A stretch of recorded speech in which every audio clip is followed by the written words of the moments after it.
Do you believe in destiny? In houses that seem to be waiting to tell their story? This is the story of House 1700, a place that, at first glance, seemed to be the answer to all the Thompson family's prayers. After a turbulent year, Ben and Chaimee longed for a more peaceful life, a place where the noisy sounds of cars were replaced by the singing of birds and the rustling of leaves.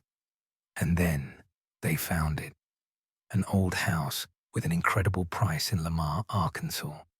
House 1700, with its 19th century charm, seemed to be calling out to them, but they had no idea that behind that ancient beauty, a terrifying nightmare was waiting. The old walls, the creaking floorboards, and even the strange pentagram scrawled in what looked like blood in the old fireplace. Everything slowly revealed a horrifying secret. Don't look away, because right now we will step into the haunting story of the Thompson family at House 1700. Chapter 1. The House 1700. Chaimee stood frozen before the rusted wrought iron gate, her breath catching as her eyes traced the winding gravel path that led to the ancient house. It was a 3-story relic from the 19th century, its red brick walls cloaked in patches of moss, its tall, narrow windows glinting like eyes in the fading Arkansas sunlight. The number 1700 was etched into a weathered plaque above the front door, barely legible beneath years of grime. The late afternoon sun cast a golden veil over the grey slate roof, painting the scene with a dreamlike glow, both enchanting and faintly unsettling. Chaimee's heart quickened, not from fear, but from a strange pull, as if the house itself was whispering her name. "Ben, look at this," she said, turning to her husband, her voice brimming with excitement. "This is it, our dream house." Ben, his brown hair a tousled mess and glasses slipping down his nose, hoisted their 3-year-old son, Finn, onto his shoulder. He squinted at the house, the sunlight catching the lenses of his glasses. "It's old as hell," he said, a hint of skepticism in his tone, though a smile tugged at his lips. "But you're right, babe. There's something about it. Feels like it's been waiting for us." Bridger, their 5-year-old, darted around their legs, clutching a red rubber ball that bounced with every step. "I want to explore," he shouted, his eyes wide with childlike wonder. Tori, their 12-year-old daughter, lingered a few steps behind, earbuds in, her gaze glued to her phone screen. She glanced up at the house, her nose wrinkling. "This place is probably crawling with spiders," she muttered. Chaimee laughed, reaching for Tori's hand and giving it a gentle tug. "Come on, kiddo. Give it a chance. This is our fresh start." The family, Chaimee, Ben, Tori, Bridger, and Finn, had weathered a brutal year. Ben's small tech repair business in Chicago had crumbled after the pandemic, leaving them drowning in debt. Chaimee, an warm elementary school teacher, was burned out from endless overtime, her passion for teaching eroded by budget cuts and overcrowded classrooms. They decided to leave the chaos of the city behind, craving a quieter life where the hum of traffic gave way to rustling leaves and chirping birds. When their real estate agent emailed them about House 1700 in Lamar, Arkansas, priced at a fraction of what they'd expected, it felt like fate, a peaceful haven far from the urban grind where they could rebuild. The house, with its century-plus history, seemed like the answer to their prayers. Lamar was a sleepy town in Arkansas, population barely 2,000, where neighbors swapped stories over picket fences and the weekly farmers' market was the social event of the season. Jamie had done her homework before committing. She'd read about Lamar's history, its origins as a stagecoach stop, its coal mines that once fueled the local economy, its sprawling cotton fields that stretched into the horizon. House 1700 sat on the town's outskirts, along a quiet road, flanked by dense woods and rolling meadows. It was the perfect place to raise kids, Jaime thought. No blaring horns, no smog, just wide open spaces for her children to run free. The first time they visited, their real estate agent, Mrs. Clara, a middle-aged woman with a warm smile and a neatly pinned bun, guided them through the house. She wore a grey blazer, clutching a thick folder of paperwork, her voice echoing in the cavernous rooms. Built in 1873 by the Thompson family, wealthy farmers, she said, as they entered the living room. The space was grand, with a marble fireplace carved with intricate leaves and daisies. Faded Persian rugs sprawled across polished oak floors, and the air carried a faint scent of aged wood, tinged with the musty dampness of neglect. Jaime stepped inside, her fingers brushing the rough, exposed brick beneath peeling paint. "It's gorgeous," she whispered, her eyes sparkling. She pictured cozy evenings by the fire, Ben spinning tales for the kids, Tori curled up with a book, Bridger playing with his toys, Finn dozing on her lap.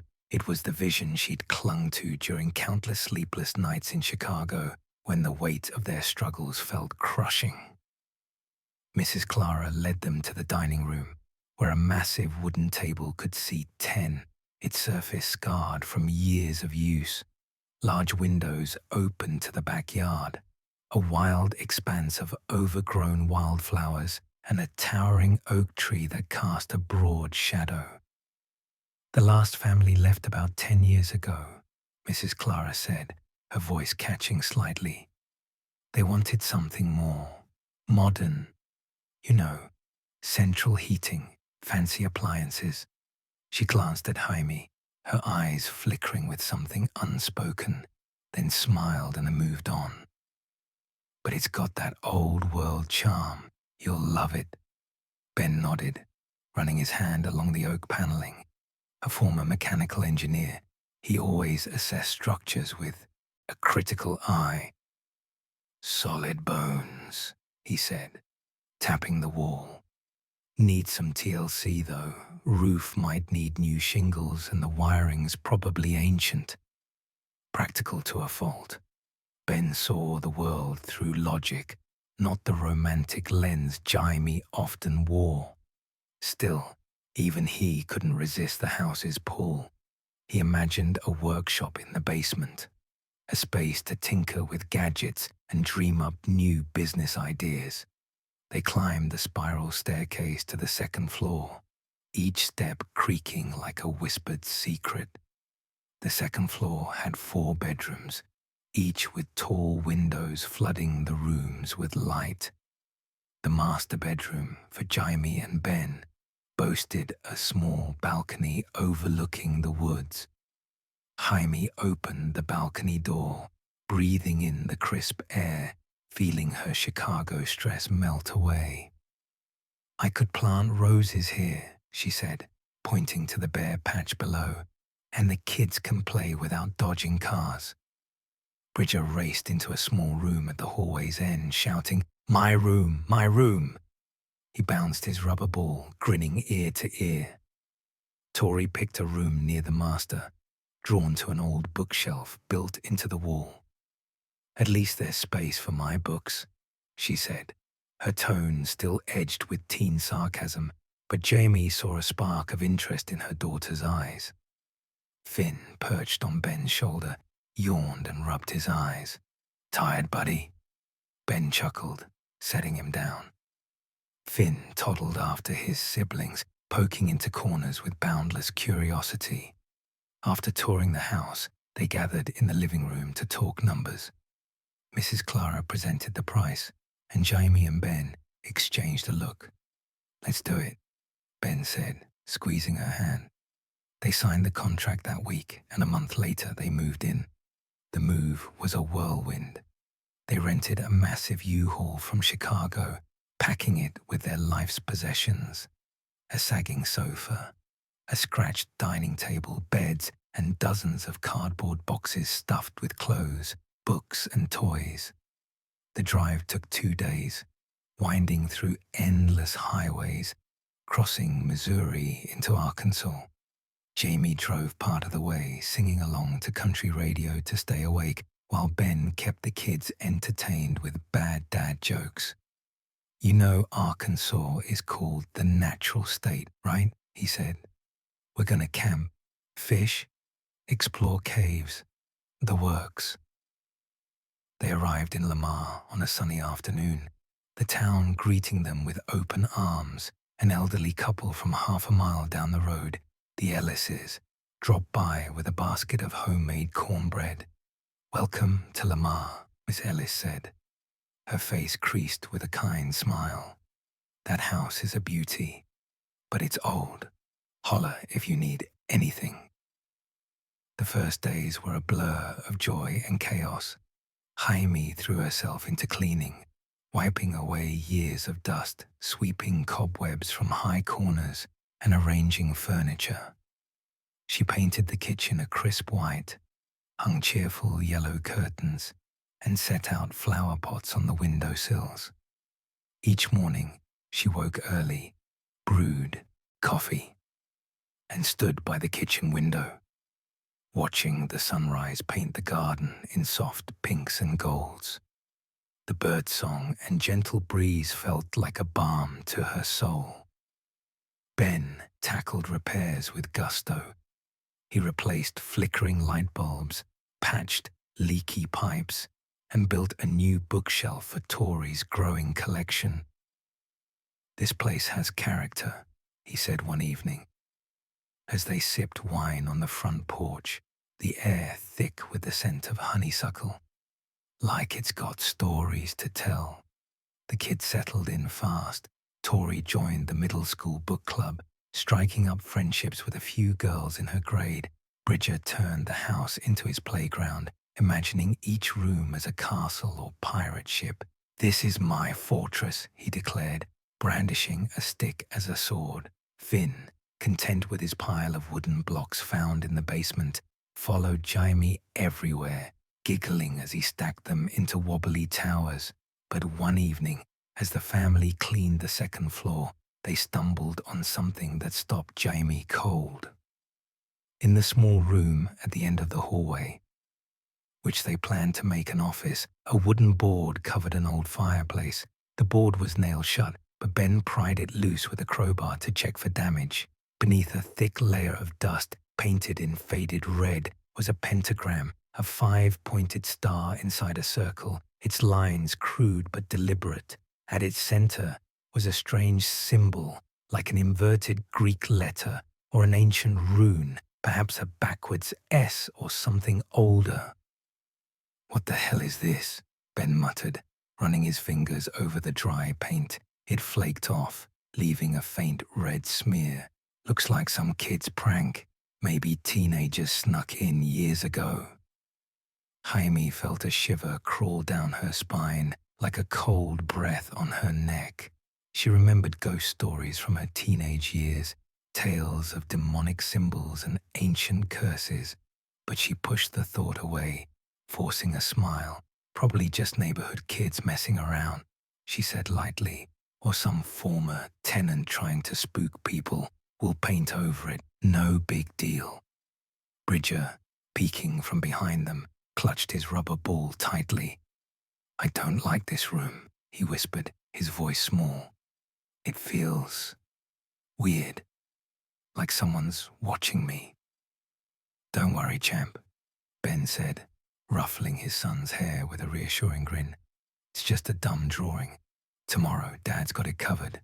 We'll turn this into your game room. How's that?" Tori, leaning against the doorframe with her arms crossed, rolled her eyes. "Bet the people who lived here were goth or something," she said, her voice dripping with teenage disdain, "or obsessed with Harry Potter. Either way, It's creepy as hell. She shrugged, popping her earbuds back in, the faint thump of rock music escaping. That night, Jaime lay in the master bedroom, listening to the wind whistle through the house's cracks. The staircase creaked softly, as if someone were climbing it. She thought of the pentagram, the strange symbol at its center. It gnawed at her, a vague warning she couldn't shake. But she told herself it was just exhaustion from the move. This house was their dream, their new beginning. Nothing could ruin that. She didn't know that. In the darkness of the small room upstairs, where the board still covered the fireplace, something waited. Something not of this world, murmuring secrets from a forgotten past. The next morning, Jaime woke with a renewed sense of purpose. Sunlight streamed through the lace curtains, bathing the master bedroom in a warm glow. She stretched, savoring the quiet, and padded downstairs to the kitchen. The smell of brewing coffee filled the air, mingling with the scent of toast as Ben fumbled with the ancient toaster. "Morning, babe," he said, flashing a sleepy smile as he poured her a mug. "Morning," she replied, wrapping her arms around him from behind. "What's the plan today?" "I'm tackling the back fence," Ben said, sipping his coffee. "It's half rotted. Bridger can help me." He made air quotes, grinning. Jaime laughed. "I'm heading to town for groceries and some stuff for the kids' rooms, maybe a few more plants." The kids stumbled into the kitchen one by one. Tori, her hair a tangled mess, clutched her phone like a lifeline. "It's barely morning, Mum," she groaned. "School doesn't start till next week. Can I sleep in?" "You can," Jaime said, "but help set the table first." Bridger burst in, dragging Finn behind him. "Mom, I had a dream," he announced, bouncing on his toes. "This house has secrets. There was a boy playing with me in my room, but when I woke up, he was gone." Jaime's smile faltered, a faint chill prickling her skin. "Just a dream, sweetie," she said, ruffling his hair. "Eat your breakfast." After breakfast, Jaime drove to Lamar's small grocery store, a squat building with buzzing fluorescent lights and shelves stocked with local produce. She filled her cart with vegetables, meat, and a few potted herbs for the kitchen. The cashier, a cheerful woman named Linda, welcomed her warmly. "You the new folks in the old Thompson place?" she asked. Jaime nodded, smiling. "Word travels fast around here." "Small town," Linda said with a wink. "That house is a beauty. Been empty a while, though." Back home, Jaime unpacked groceries and started organizing the kids' rooms. She hung fairy lights in Tori's, hoping to soften her daughter's grumpy mood, and set up a toy chest for Bridger and Finn. That afternoon, the family took a walk through the woods behind the house. The air was crisp, the leaves rustling underfoot. "This is paradise," Ben said, squeezing Jaime's hand. That evening, they watched a family movie in the living room. The kids sprawled on the couch with popcorn. Laughter echoed through the house, and Jaime felt a warmth she hadn't known in years. But at 2 a.m., she woke to a faint sound, a soft patter from the second floor, like footsteps. She nudged Ben. "You hear that?" He listened, then mumbled, "Just the wind. Go back to sleep." She lay back, but sleep wouldn't come. The sound came again, faint and deliberate, like a child tiptoeing. She told herself it was the house settling, old pipes groaning. Still, her heart raced. The next morning, she checked the second floor. Nothing was out of place, but the air felt heavy, especially in the small room. She avoided it, focusing on chores instead. Days passed in a blur of settling in. Jaime enrolled the kids in school, met more neighbors, and kept busy with decorating. Mrs. Ellis stopped by with a homemade apple pie, sitting at the kitchen table with a cup of tea. "This house has history," she said, her voice low. "The Thompsons built it, rich from coal. But there were stories. A boy died here, they say. Fell from a window. Just rumors, mind you." Jaime smiled, refilling Mrs. Ellis's cup. "Small towns love their ghost stories. We're not big on superstition." But at night, the sounds returned. A faint giggle, a creak on the stairs. She dismissed them as mice or wind, but unease crept in. The light in the second-floor hallway flickered. Even after Ben replaced the bulb, the TV remote's batteries died in days. "Old wiring," Ben said. But Jaime wasn't so sure. One afternoon, while cleaning the small room, Jaime felt a prickle on her neck, like eyes watching her. She spun around. Nothing. "Imagination," she muttered, but her hands shook. Bridger started avoiding the room. "It's creepy," he said, clutching his ball. Jaime hugged him, saying it was fine, but doubt gnawed at her. By the end of the first week, the house felt like home. Family dinners, bedtime stories, laughter. It was everything Jaime had dreamed of. But the pentagram lingered in her mind, a shadow on their perfect start. And in the quiet of night, when the house creaked and whispered, she couldn't shake the feeling that something was waking up. Chapter 2. Echoes from a Different Past.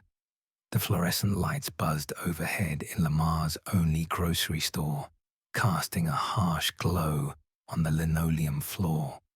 Jaime pushed her cart down the aisle, the wheels squeaking as she scanned the shelves for cereal, canned goods, and fresh produce. The store was small, its air thick with the scent of ripe peaches and cleaning solution.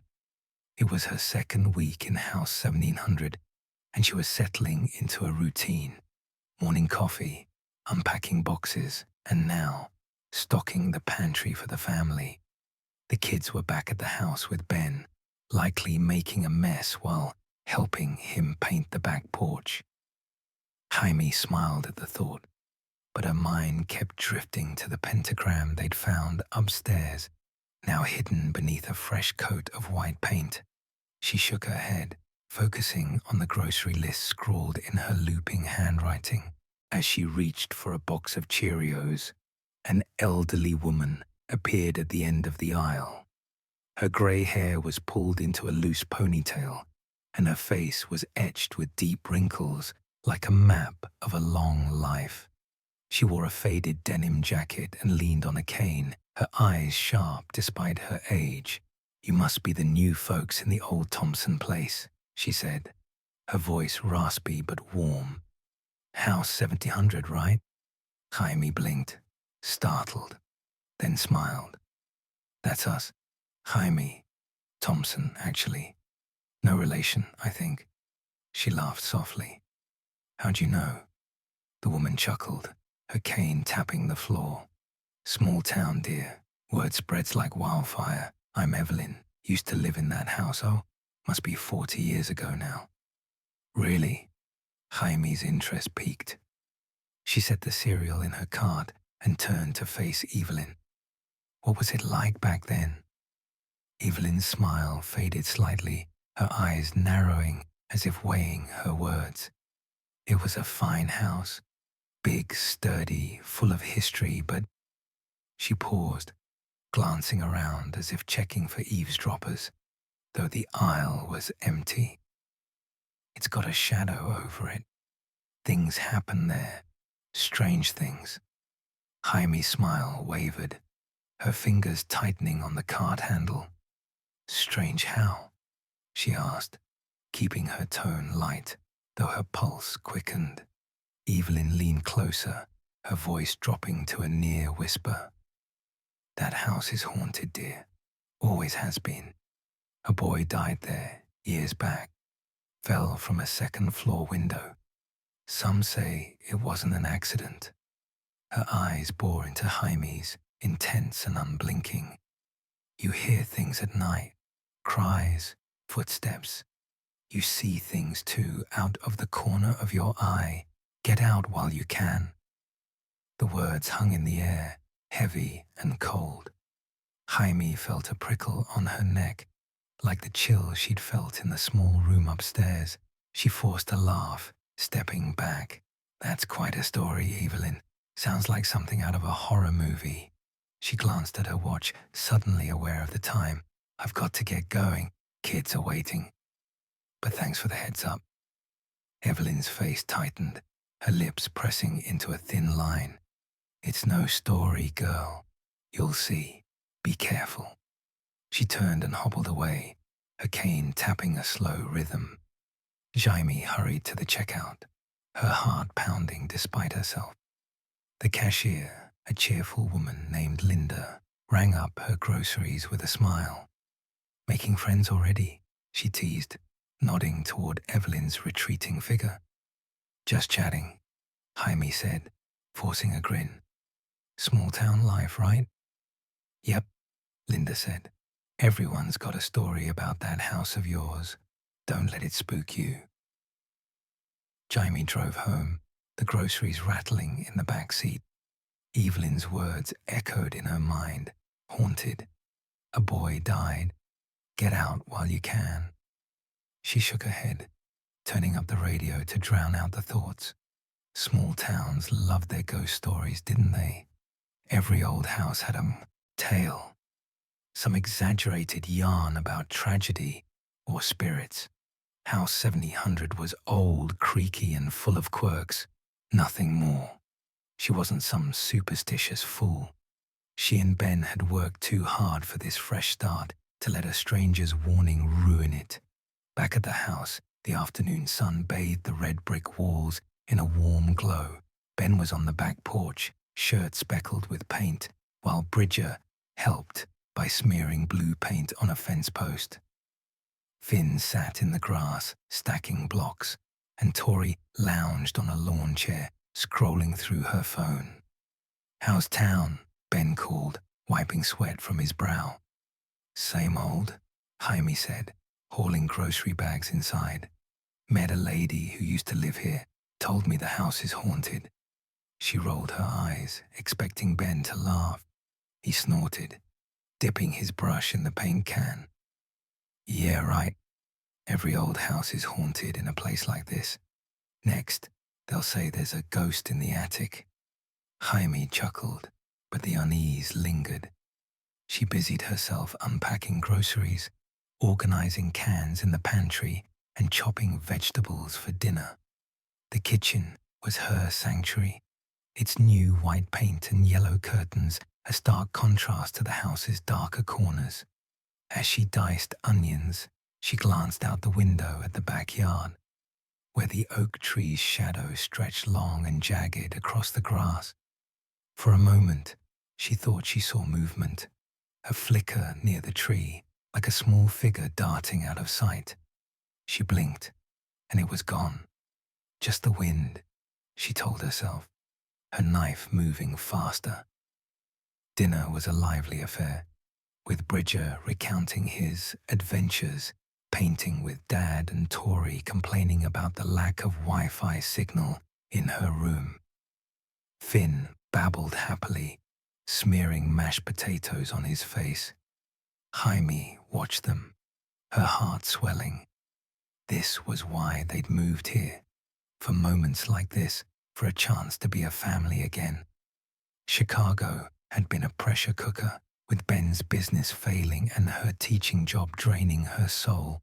Here in Lamar, they could breathe. After dinner, the kids scattered, Tori to her room, Bridger and Finn to play with toys in the living room. Jaime and Ben cleaned up, their movements synchronized from years of marriage. So, this haunted house nonsense, Ben said, scrubbing a pot. What did the old lady say exactly? Jaime hesitated, drying a plate. Something about a boy who died, fell from a window upstairs, said we'd hear things, see things. She shrugged, avoiding his gaze. Just small town gossip. Ben laughed, shaking his head. Sounds like she's been watching too many scary movies. That pentagram upstairs probably didn't help, but it was her grandkids messing around back in the day. Yeah, probably, Jaime said, but her voice lacked conviction. She thought of Bridger's comment about the small room feeling weird, the way he'd clung to his ball. She pushed it aside, focusing on the dishes. That night, as the family slept, Jaime woke to a faint sound, a soft thump, like something falling upstairs. She lay still, listening. The house was quiet, save for the usual creaks and groans of old wood. Then it came again, a muffled thud from the direction of the small room. Her heart raced, but she didn't wake Ben. Instead, she slipped out of bed, pulling on her robe, and crept down the hallway. The second floor was dark, the air cooler than downstairs. She flicked on the hallway light, but it flickered, casting jittery shadows. Damn wiring, she muttered, echoing Ben's explanation. She approached the small room, her hand hovering over the doorknob. The door was closed, though she couldn't remember if they'd left it that way. She opened it slowly, the hinges creaking. Inside, the room was empty. The freshly painted board covering the fireplace stark against the faded wallpaper. The air felt heavy, almost suffocating. Jaime's flashlight beam swept the room, revealing nothing but dust motes and bare floorboards. She laughed softly at herself, jumping at shadows like a kid, but as she turned to leave, she heard it, a faint giggle, high-pitched and childlike, coming from behind the board. She froze, her breath catching. "Hello," she whispered, her voice trembling. Silence answered. She backed out, closing the door, and hurried back to bed, her heart pounding. Just the wind, she told herself, sliding under the covers. Just the house. The next morning, she didn't mention the sound to Ben. He was already up, hammering nails into the fence outside, while the kids ate cereal at the kitchen table. Jaime sipped her coffee, watching them. Bridger was chattering about a dream. A boy in his room again, playing with his ball. He was nice, but he disappeared, he said, frowning. Jaime forced a smile. Dreams are funny like that, sweetie. Eat your breakfast. But as the day wore on, Evelyn's warning gnawed at her.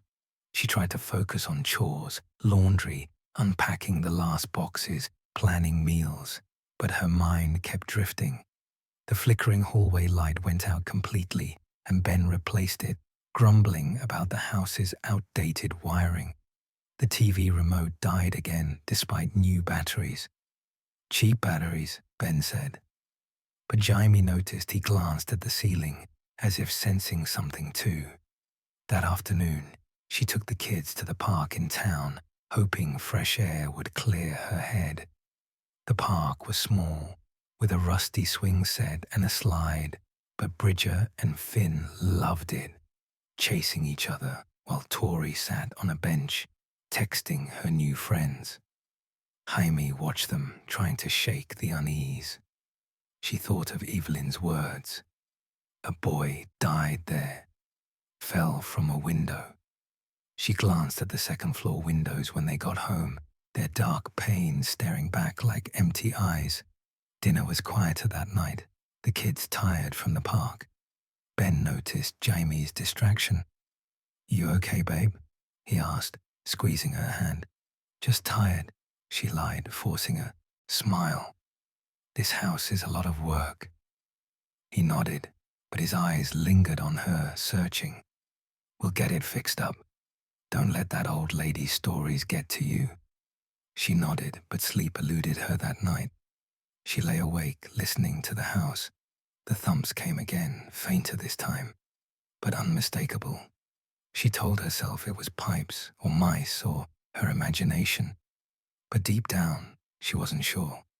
The days rolled on, filled with the routine, school prep for the kids, repairs for Ben, decorating for Jaime. They laughed, played, and settled into their new life, but the small room upstairs remained untouched, its door closed, Bridger avoided it, and even Tori, usually fearless, said it gave her bad vibes. Jaime tried to laugh it off, but Evelyn's warning echoed louder each night, a whisper she couldn't ignore. Chapter 3. The Name on the Wall. The late summer heat lingered in Lamar, Arkansas, wrapping House 1700 in a humid embrace. Jamie stood at the kitchen counter, stirring a pot of spaghetti sauce, the rich aroma of tomatoes and basil filling the air. It was their third week in the house, and the rhythm of their new life was settling in. School preparations for the kids, Ben's ongoing repairs, and Jamie's attempts to make the old house feel like home. The yellow curtain she'd hung fluttered in the breeze from an open window, and the radio played a soft country tune. Yet beneath the cozy domesticity, a faint unease gnawed at her, like a splinter she couldn't quite pull out. Evelyn's warning from the grocery store echoed in her mind, haunted. A boy died. Get out while you can. But she pushed it down, focusing on the source. Ben was in the living room, sprawled on the couch with Finn napping on his chest. The 3-year-old's tiny snores mingled with the hum of a baseball game on TV. Bridger was upstairs, playing in his room, while Tori was at a friend's house, her first sleepover since the move. Jaime glanced at the baby monitor on the counter, its green light steady, a reassuring link to Finn's peaceful sleep. She smiled, telling herself everything was fine. The pentagram in the small room was gone, painted over. The strange thumps she'd heard at night were just the house settling. Old houses made noises, that's all. But then the baby monitor crackled, a sharp burst of static that made Jaime jump. She froze, her wooden spoon hovering over the pot. The static faded, replaced by a faint, unmistakable sound, a child's cry, soft and plaintive, like a baby in distress. Her heart skipped. Finn was with Ben, not in his crib upstairs. She turned down the radio, listening intently. The cry came again, louder, a keening wail that sent a chill down her spine. She grabbed the monitor, checking the channel. It was set to Finn's room, as always. Ben, she called, her voice sharp. Ben appeared in the doorway, Finn still dozing in his arms. What's up? He asked, frowning at her tense expression. The monitor, she said, holding it up. Listen. The crying stopped, replaced by silence. Ben tilted his head, waiting. I don't hear anything, babe. Maybe it picked up interference. These old monitors do that sometimes. Jaime shook her head, her fingers tight around the device. It was a baby crying, clear as day. But Finn's right here. Ben's brow furrowed, but he shrugged. Could be a neighbor's kid. Radio waves, you know, they bounce around in a place like this. He shifted Finn, who stirred but didn't wake. I'll check it later. Jaime nodded, setting the monitor down, but her unease grew. She turned back to the source, stirring mechanically, her mind racing. The cry hadn't sounded like interference. It was too distinct, too human. She thought of Evelyn's words about a boy who died. Could the monitor have picked up something else? She shook her head, scolding herself. She was letting small-town gossip get to her. Dinner was a quiet affair, with Tori still at her friends and Bridger unusually subdued. The 5-year-old poked at his spaghetti, his usual chatter absent. You okay, buddy? Jaime asked, brushing a lock of hair from his forehead. Bridger looked up, his blue eyes wide. I don't want to sleep in my room tonight, he said softly, his voice trembling. It's loud. Jaime exchanged a glance with Ben, who raised an eyebrow. Loud how? Ben asked, twirling pasta on his fork. You play music up there or what? Bridger shook his head, clutching his fork like a lifeline. Not music. People. They talk all at once, like a bunch of voices. He paused, his lip quivering. I can't understand them, but they're in my room. Jaime's stomach twisted, her fork clattering to her plate. She forced a smile, reaching for Bridget's hand. Sweetie, it's probably just the house. Old places creak and groan. It sounds like voices sometimes. Yeah, buddy, Ben added, his tone cheerful but strained. Maybe it's the pipes or the wind. We'll check it out, okay? Bridget nodded, but his eyes stayed fixed on his plate. Jaime's heart ached for him. He was a sensitive kid, always spinning wild stories, but this felt different. She remembered the giggles she'd heard in the small room, the thumps at night. She pushed the thoughts away, focusing on clearing the table. After dinner, Ben took Bridget upstairs to check his room. Jaime stayed downstairs, rocking Finn in her arms as he drifted back to sleep. She kept the baby monitor close, its green light steady, but she couldn't shake the memory of that cry. When Ben returned, he flopped onto the couch, rubbing his eyes. Nothing up there, he said. Just his toys and that damn creaky floor. I told him he can sleep in our room tonight if he's scared. Jaime nodded, but her mind was elsewhere. Ben, what if there's something to what Bridget's saying? And the monitor? He sighed, running a hand through his hair. Come on, Jaime. It's an old house. It makes noises. Bridget's got a big imagination, and that old lady's ghost story probably got you spooked. She bristled, but didn't argue. Ben was right. She was letting her imagination run wild. Still, she couldn't shake the feeling that something was off. That night, Bridget slept in their room, curled up on a sleeping bag at the foot of their bed. Jaime lay awake, listening to his soft breathing, the monitor silent beside her. But around 3 a.m., it crackled again. A faint sob, then silence. She didn't wake Ben. She just turned the monitor off, her hand shaking. The next morning, she was up before dawn, brewing coffee and staring out the kitchen window.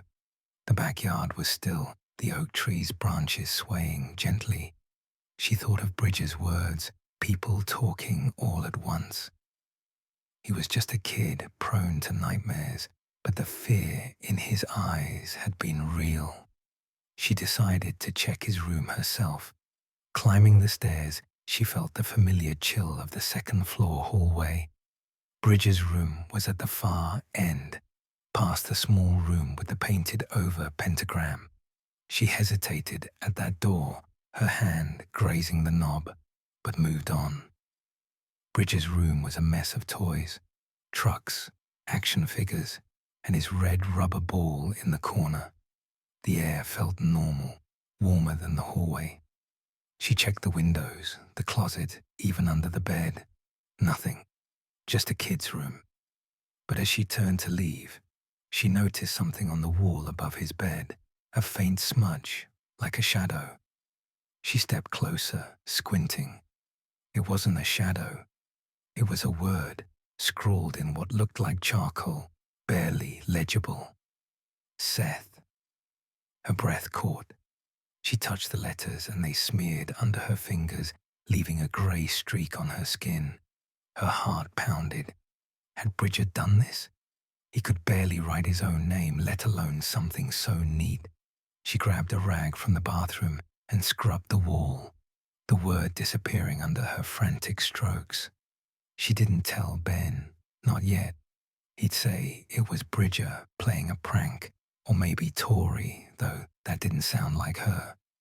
Jaime tried to focus on the day, driving Tori to school, taking Bridget and Finn to the park, cooking dinner. But the name Seth burned in her mind. Who was it? A kid who'd lived here, a prank, or something else? That evening, Ben noticed her distraction. You're quiet, he said, drying dishes as she washed. Everything okay? She hesitated, then told him about the name on the wall. His face tightened, but he shrugged. Probably Bridger messing around. He's got that charcoal set from his art kit. But it was so neat, Jaime said, her voice low. And he's never mentioned a SETH. Ben sighed, setting down the dish. Jaime, we're in a new place. Kids act out. Houses make noises. Don't let that old lady's story get in your head. She nodded, but doubt crept in. The monitor crackled again that night, a faint sob echoing through the static. She unplugged it, her hands trembling. Bridger slept in their room again, and Jaime lay awake, listening to the house creak, wondering if the voices Bridger heard were real. The days blurred into routine, school runs, repairs, dinners, but the unease grew. The hallway light flickered constantly, even with new bulbs. Bridger refused to sleep in his room, citing the voices. Jaime caught herself glancing at the small room's door, avoiding it. She told herself it was nothing, just an old house and an overactive imagination. But deep down, she wasn't sure anymore. Chapter 4. Knocks and ghostly lights. The air in House 1700 felt heavier as September crept in, the late summer warmth giving way to cooler evenings. Jaime stood at the kitchen sink, scrubbing a skillet, her hands moving mechanically as her mind wandered. The past week had been a blur of routine. School drop-offs for Tori, playdates for Bridger and Finn, and Ben's endless tinkering with the house's quirks. But the unease that had settled in her gut since finding the name SETH on Bridger's wall refused to budge. She'd scrubbed it away, told herself it was a prank, but the baby monitor's phantom cries and Bridger's talk of voices gnawed at her. Ben, ever the skeptic, dismissed it all. Old wiring, kids' imagination, small-town gossip. Yet Jaime couldn't shake the feeling that something was wrong. She glanced at the baby monitor on the counter, its green light dark since she'd unplugged it after the last eerie sob. Finn was napping in the living room, curled up on the couch with his favorite blanket. Bridger was upstairs, supposedly playing, though he'd been quieter lately, sticking close to Jaime or Ben. Tori, back from her sleepover, was holed up in her room, blasting music through her earbuds.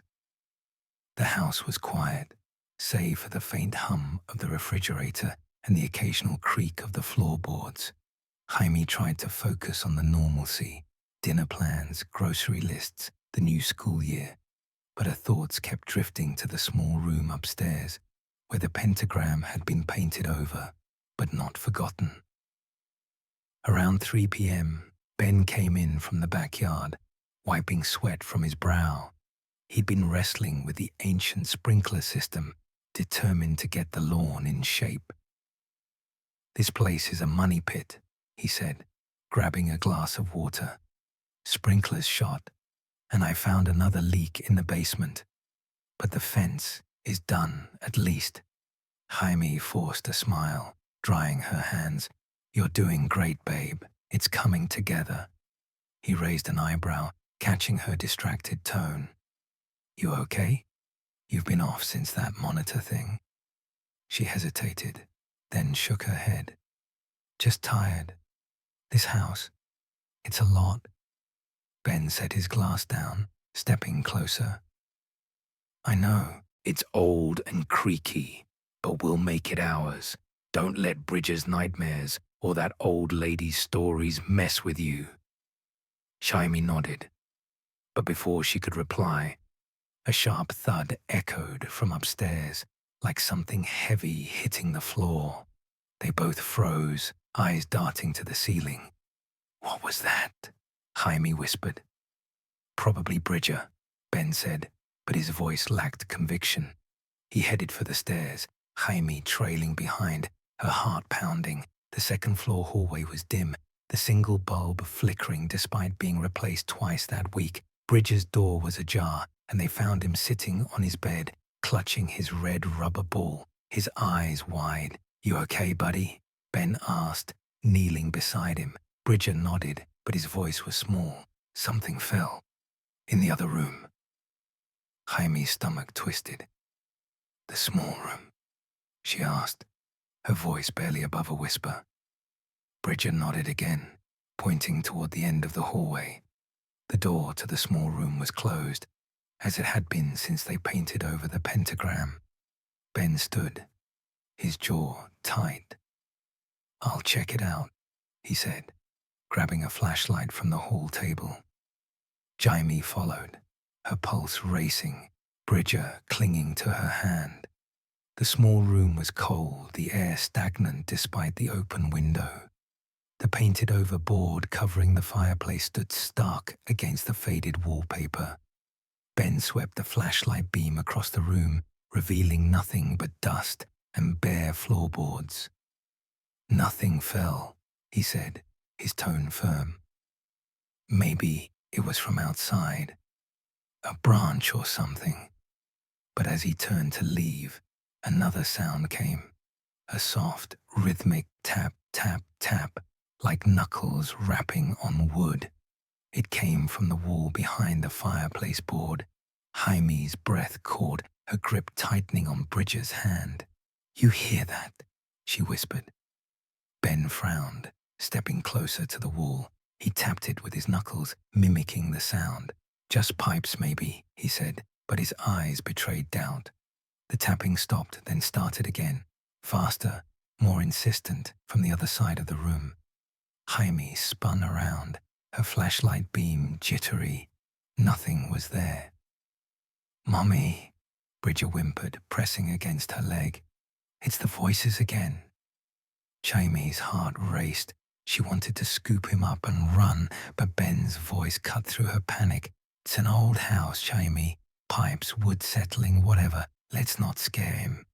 He knelt beside Bridger, forcing a smile. "Hey, champ. How about we play downstairs? No more spooky rooms today." Bridger nodded, but his eyes stayed fixed on the fireplace board.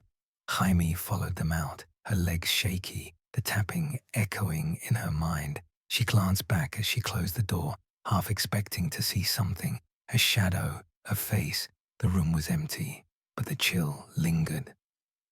That evening, as Jaime cooked dinner, the house seemed to hum with tension. The hallway light flickered again, then went out completely. Ben cursed, climbing a step ladder to replace it with yet another new bulb. "This wiring's gonna drive me nuts," he muttered. "We need an electrician." Jaime nodded, chopping vegetables, but her mind was on the tapping. It wasn't pipes. It was too deliberate, too rhythmic. She thought of Evelyn's warning, the name SETH on Bridger's wall. She hadn't told Ben about the monitor's cries since that first night, not wanting to worry him, but now she wondered if she'd been wrong to stay silent. After dinner, Tori noticed the tension. "What's with you guys?" she asked, pushing her plate away. "You're acting weird." "Just tired," Jaime said, forcing a smile. "Old houses, you know. Lots of noises." Tori rolled her eyes. "Yeah, it's creepy as hell. My room's fine, but that hallway gives me bad vibes." Jaime's heart sank. Even Tori, the fearless skeptic, felt it. She sent the kids to bed early, promising Bridger he could sleep in their room again. As she tucked him in, he whispered. The voices were louder today. They said my name. Jaime's blood ran cold, but she kissed his forehead. "Just a dream, sweetie. You're safe." Her words felt hollow. That night, the house came alive with sounds. Around midnight, Jaime woke to a soft thump, thump, thump, like a ball rolling down the stairs. She sat up, her heart pounding, and nudged Ben. "You hear that?" He groaned, half asleep. "What now?" "It sounds like Bridger's ball," she said, slipping out of bed. She grabbed the flashlight, its beam weak despite new batteries. The hallway was dark, the new bulb already dead. She crept downstairs, her bare feet cold on the wood. At the bottom of the stairs, Bridger's red rubber ball sat motionless, as if placed there deliberately. She picked it up, her hands trembling. Bridger was asleep in their room. She checked before leaving. No one else was awake. Back in bed, she didn't tell Ben about the ball. He'd say it rolled on its own, that old houses had uneven floors. But the next morning, she found the ball back at the bottom of the stairs, though she'd left it in Bridger's room. Her stomach churned, but she stayed silent, not wanting to alarm the kids. The strange occurrences piled up. The motion sensor light in the hallway, installed to replace the flickering bulb, drained its batteries in days. Ben replaced them twice, grumbling about faulty tech. The tapping returned, now joined by louder bangs, like something heavy being dropped in the small room. Jaime avoided it, but Ben decided to investigate again, determined to prove it was nothing. He pried the fireplace board loose, revealing the painted-over pentagram. Jaime gasped. Beneath the white paint, in fresh red, was the word SETH, scrawled in the same neat script she'd seen on Bridger's wall. "What the hell?" Ben muttered, stepping back. "This wasn't here before." Jaime's knees buckled.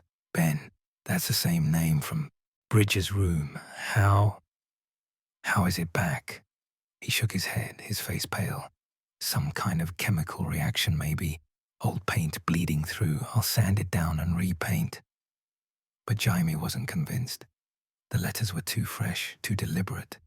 She thought of the cries, the tapping, Bridger's voices. "Ben, what if it's not just the house? What if Evelyn was right?" He turned, his eyes sharp. "Don't go there, Jaime. It's paint, noises, bad wiring. We're not living in a horror movie." She wanted to believe him, but fear was taking root. That night, as the house creaked and the hallway light flickered, she lay awake, clutching Ben's hand. The tapping returned, louder, closer, like it was inside the walls. And in the small room, behind the board, something waited, its presence growing stronger. Chapter 5. The Shadow and the Strain. The air in House 1700 had grown thick, oppressive, as if the walls themselves were exhaling a quiet malice. Jaime stood at the kitchen counter, chopping carrots for a stew, but her hands trembled, the knife slipping in her grip. It was early October, and the Arkansas air carried a crisp edge, but inside the house, the chill felt unnatural, seeping into her bones. The past week had been a descent into unease. The tapping in the walls, the reappearance of Seth scrawled on the fireplace board, the red rubber ball that kept appearing at the bottom of the stairs. Ben had sanded and repainted the board, insisting it was just old paint bleeding through. But Jaime could see the doubt in his eyes, the way his shoulders tensed when he passed the small room upstairs. The house was wearing them down, and she could feel it. The kids were struggling too. Bridger, usually a bundle of energy, had become clingy, refusing to sleep in his room after complaining of voices that whispered his name. Tori, their fearless 12-year-old, had grown snappier, her usual sarcasm sharpened by irritation. Even Finn, their sunny 3-year-old, was fussier, waking at night with cries that echoed the phantom sobs Jaime had heard through the baby monitor. She'd kept the monitor unplugged since those incidents, unable to bear the static-laced wails, but the silence felt just as ominous. Jaime glanced at the clock, 4 p.m. Ben was in the basement, wrestling with the ancient furnace, which had started acting up as the weather cooled. The hallway light, despite new bulbs and the batteries, flickered constantly, and the motion sensor lamp they'd installed was already dead again. Jamie tried to focus on dinner, but her mind kept replaying the events of the past few days. The tapping had grown louder, more frequent, now accompanied by sharp bangs like something heavy slamming against the walls. Last night, She'd woken to the sound of Bridger's ball rolling down the stairs again, though it was locked in his toy chest. She hadn't told Ben. She didn't want to see that skeptical look in his eyes, the one that made her feel like she was losing her grip.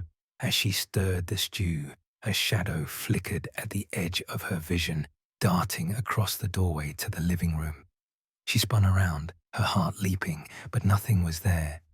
Just the empty doorway, the couch where Finn napped, and the muted TV playing a cartoon. She rubbed her eyes, exhaustion weighing on her like a lead blanket. She hadn't slept properly in days, her nights plagued by the house's noises and her days spent jumping at every creak. "Get it together, Jaime," she muttered, turning back to the counter. But then it came again, a flicker, this time in the reflection of the kitchen window. A dark shape, tall and indistinct, stood at the far end of the hallway near the stairs. Jaime froze, her breath catching. The shape didn't move, just hovered, its edges blurred like smoke. She blinked, and it was gone. Her pulse raced, her hands shaking as she gripped the counter. "Just tired," she whispered, but the words felt hollow. Dinner was tense. Ben, covered in grease from the furnace, barely spoke, his jaw tight. Bridger picked at his food, his eyes darting to the ceiling as if expecting something to fall.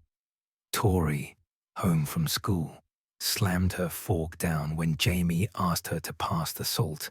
"God, Mom, can you chill? You're acting like a psycho," she snapped. Jamie's face flushed, hurt and anger flaring. "Watch your tone, Tori. We're all tired, okay?" "Tired?" Tori scoffed, pushing her chair back. "This house is freaking me out. The lights keep going out, and I swear I saw something in the hallway last night. Can we just move back to Chicago?" Ben's head snapped up, his patience fraying. "Enough, Tori. This is our home now. No one's moving anywhere." Tori stormed off, her footsteps heavy on the stairs. Jaime's eyes stung with tears, but she swallowed them, focusing on Finn, who was smearing stew on his tray. Bridger's small voice broke the silence. "Mommy, the voices are back. They're mad now." Jaime's heart stopped. She knelt beside him, brushing his hair back. "What do they say, sweetie?" He shrugged, his eyes wide. "I don't know. They're loud and they don't like us." Ben sighed, rubbing his temples. "Bridger, buddy, it's just the house. Old pipes, old floors. We've been over this." But Jamie saw the flicker of doubt in Ben's eyes, the same doubt she felt. She wanted to scream, to demand he take this seriously, but she held back, not wanting to scare Bridger further. After dinner, she sent the kids to bed. Bridger in their room again, Tori sulking in hers. Finn fell asleep in his crib, but Jamie checked on him obsessively, half expecting the monitor to crackle again. That night, the house was restless. Around 1 a.m., Jamie woke to a sharp bang from the hallway, followed by a series of rapid knocks, like someone pounding on the walls. She sat up, her heart racing, and shook Ben awake. "You hear that?" she whispered. He groaned, sitting up. "Yeah, I hear it. Damn pipes." But his voice was strained, and he grabbed the flashlight from the nightstand. They crept into the hallway, the air icy despite the furnace running. The knocking grew louder, coming from the small room. Jaime's stomach churned as Ben opened the door, his flashlight beam sweeping the empty space. The painted-over fireplace board was intact, but the knocking stopped abruptly, replaced by a low hum like a distant voice murmuring. "See? Nothing," Ben said, but his hand shook slightly. As he turned to leave, Jaime grabbed his arm, pointing to the corner. A shadow moved, quick and fluid, sliding along the wall before vanishing. "Did you see that?" she gasped. Ben stared, his face pale. "Just the flashlight, playing tricks." but he didn't sound convinced. Back in bed, Jaime couldn't sleep. The shadow lingered in her mind, its movement too deliberate to be a trick of light. She thought of Bridget's voices, the name Seth, Evelyn's warning. Her exhaustion was bone deep, her thoughts foggy. She noticed Ben was different too, irritable, snapping at small things, his usual calm fraying. The house was getting to them, grinding them down. The next morning, Jaime found Tori in the kitchen, dark circles under her eyes. "I didn't sleep," Tori admitted, her voice small. "I keep seeing things like shadows in the hallway." "I'm not crazy, Mum." Jaime hugged her, her heart breaking. "You're not crazy, honey. We're all stressed. This house is a lot." Ben overheard, his jaw tight. "We're not moving, Jaime. We can't afford it. We'll fix this. New wiring, whatever it takes."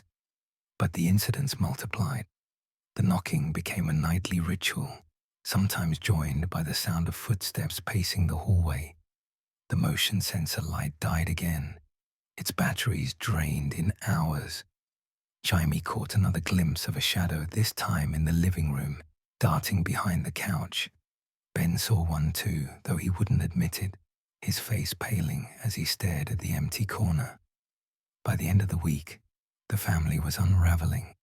Jaime and Ben bickered over small things, dishes, bills, whose turn it was to check on Finn. Tori retreated to her room, her music louder, her temper shorter. Bridget clung to Jaime, refusing to go upstairs alone. Finn's nighttime crying grew worse, his small body trembling as if sensing the house's weight.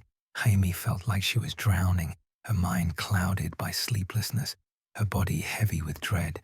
One night, as the knocking shook the walls, Jaime broke. "Ben, we can't keep pretending this is normal," she whispered fiercely, tears streaming down her face. "The shadows, the noises, Bridget's voices. This house is doing something to us." Ben pulled her close, his own eyes red with exhaustion. "We'll figure it out, Jaime. I promise, but we're not giving up. Not yet." But as they clung to each other, the house creaked around them, the shadows watching, waiting. The strain was breaking them, and Jaime knew it was only a matter of time before something gave. Chapter 6. The Trial of Fate. The October chill had settled over Lamar, Arkansas, turning the leaves of the oak trees around House 1700 into a blaze of red and gold. Inside, the air was colder still, heavy with an unspoken dread that clung to Jaime like a second skin. The past weeks had been a slow descent into chaos, the tapping in the walls, the shadows slipping through the corners of their vision, the name Seth reappearing despite their efforts to erase it. Jaime felt like she was unraveling, her nights sleepless, her days clouded by a fog of exhaustion and fear. Ben was no better, his usual calm replaced by a brittle edge, snapping at small things, a spilled glass, a forgotten chore. The kids were suffering too. Bridget's fear of his room had become a nightly battle. Tori's teenage defiance had sharpened into anger, and even Finn, their cheerful toddler, woke crying, his small body trembling as if sensing the house's malevolence. Jaime stood in the kitchen, staring at the coffee pot as it gurgled, her hands shaking from lack of sleep. The hallway light flickered above, its new bulb already faltering, despite Ben's insistence that the wiring was fine. The motion sensor lamp, replaced 3 times in 2 weeks, was dead again, its batteries drained in hours. The house seemed to feed on their energy, sapping their strength with every creak, every shadow. Jaime hadn't told Ben about the latest incident. Last night, she'd woken to find Bridget's red rubber ball at the foot of their bed. Though she'd locked it in his toy chest, she couldn't explain it, and she was too tired to try. Today was a school run, a rare chance to get out of the house. Jaime loaded the kids into the minivan, Tori in the front, scrolling through her phone, Bridger and Finn strapped into their car seats in the back. The drive to Lamar Middle School was short, just 10 minutes through quiet streets lined with modest houses and fading lawns. Jaime gripped the steering wheel, her eyes burning from sleeplessness, her mind replaying the shadow she'd seen in the hallway 2 nights ago, its form too human to dismiss. She glanced at Tori, who was unusually quiet, her earbuds dangling unused. "You okay, honey?" Jaime asked, her voice hoarse. Tori shrugged, not looking up. "Just tired. This house sucks. I keep hearing stuff at night, like footsteps. It's freaking me out." Jaime's heart sank. She wanted to reassure her, to say it was just the house settling, but the words stuck in her throat. "We'll figure it out," she said instead, her voice weak. "Maybe Dad can get the wiring fixed." Tori snorted. "Yeah, right. Dad thinks it's all in our heads." Jaime didn't respond, her focus slipping as she turned onto the main road. The morning was grey, a light drizzle misting the windshield. She flicked on the wipers, their rhythmic squeak blending with the hum of the engine. Bridger was chattering in the back, telling Finn a story about pirates, but Jaime barely heard him. Her thoughts were a jumble. Evelyn's warning, the name Seth, the tapping that seemed to follow her even in her dreams. She hadn't slept more than a few hours in days, her body heavy, her mind sluggish. As they approached a stop sign, a shadow flickered in her peripheral vision, darting across the road. She gasped, slamming on the brakes, the van lurching to a stop. The kids yelped, Finn's sippy cup tumbling to the floor. "Mom, what the hell?" Tori snapped, clutching the dashboard. "Sorry," Jaime muttered, her heart pounding. "Thought I saw something." She peered through the windshield, but the road was empty, the drizzle blurring her view. Just a trick of the light, she told herself, but her hands shook as she eased off the brake. They dropped Tori at school, her backpack slung over one shoulder as she trudged inside. Jaime drove toward the preschool for Bridger and Finn, her mind still on the shadow. It had been tall, indistinct, like the ones in the house. But out here. She shook her head, gripping the wheel tighter. She was losing it, letting the house get to her. She needed sleep, needed to focus. The preschool was on the edge of town, a low brick building with colorful murals.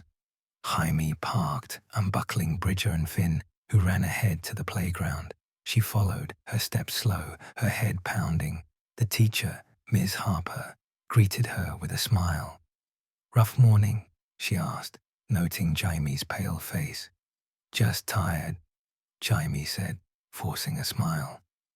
"New house, lots to do." Miss Harper nodded, her eyes kind. "Old houses can be a handful. You're in the Thompson place, right? Heard it's got character." Jaime laughed weakly. "That's one way to put it." She kissed the boys goodbye and headed back to the van, her body aching. The drizzle had turned to rain, the sky a heavy grey. She climbed in, starting the engine, her mind foggy. She needed to get home, make coffee, maybe nap while Ben worked in the basement. But as she pulled onto the highway, her thoughts drifted again, to the tapping, the shadows, Bridger's voices. Her eyelids felt heavy, the road blurring at the edges. She didn't see the truck until it was too late. It came from a side road, a massive delivery truck, its horn blaring as it barreled through a red light. Jaime snapped out of her daze, her foot slamming on the brake, but the van skidded on the wet pavement, spinning out of control. The world tilted, metal screamed, and glass shattered as the truck slammed into the passenger side. Jaime's head hit the steering wheel, pain exploding behind her eyes. She heard Tori's scream from earlier that morning, Bridger's whimper, Finn's cry, all blended into a deafening roar. Then, silence. When Shaimi opened her eyes, the van was on its side, rain pelting the cracked windshield. Her head throbbed, blood trickling down her temple. She fumbled for her seatbelt, her hands shaking, her vision swimming. "Tori!" she gasped, remembering her daughter wasn't there. "Bridger! Finn!" She twisted, pain shooting through her ribs, and saw the boys in their car seats, strapped in but limp. Bridger's eyes fluttered, a cut on his forehead oozing blood. Finn was crying, his face red but unharmed. "Hang on, babies," Jaime sobbed, unbuckling herself. She crawled to them, checking their pulses, her hands trembling. Bridger groaned, stirring, but Finn's cries grew louder, a good sign. She heard sirens in the distance, the truck driver shouting outside. "Help's coming," she whispered, stroking Bridger's hair, her tears mixing with the rain. The ambulance arrived, paramedics pulling them from the wreckage. Jaime refused treatment until the boys were safe, watching as they were loaded onto stretchers. At the hospital, she sat in the waiting room, her head bandaged, her body aching. Bridger had a concussion and needed stitches, but he'd be okay. Finn was shaken, but unharmed, clinging to her as she rocked him. Ben arrived, his face pale, his eyes wild with fear. "What happened?" he demanded, pulling her into a hug. I don't know," Jaime sobbed. "I was distracted. The rain, the truck, it came out of nowhere." He held her tighter, his voice breaking. "You're okay. The boys are okay. That's what matters." But the call came an hour later. Tori's school. There'd been an accident. A bus carrying her and her classmates back from a field trip had skidded off the road, hitting a ditch. Tori was in surgery, her leg crushed, her condition critical. Jamie's world collapsed, her knees buckling as Ben caught her. "No," she whispered, her voice raw. "Not my baby." They rushed to Tori's hospital an hour away in Little Rock. She was out of surgery but unconscious, her leg in a cast, her face pale against the white sheets.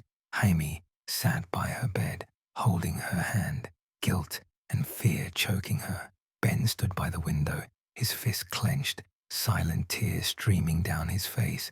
Back home that night, with Bridger and Finn at the neighbors, and Tori still in the hospital, Jamie sat in the dark living room, the house, silent but oppressive.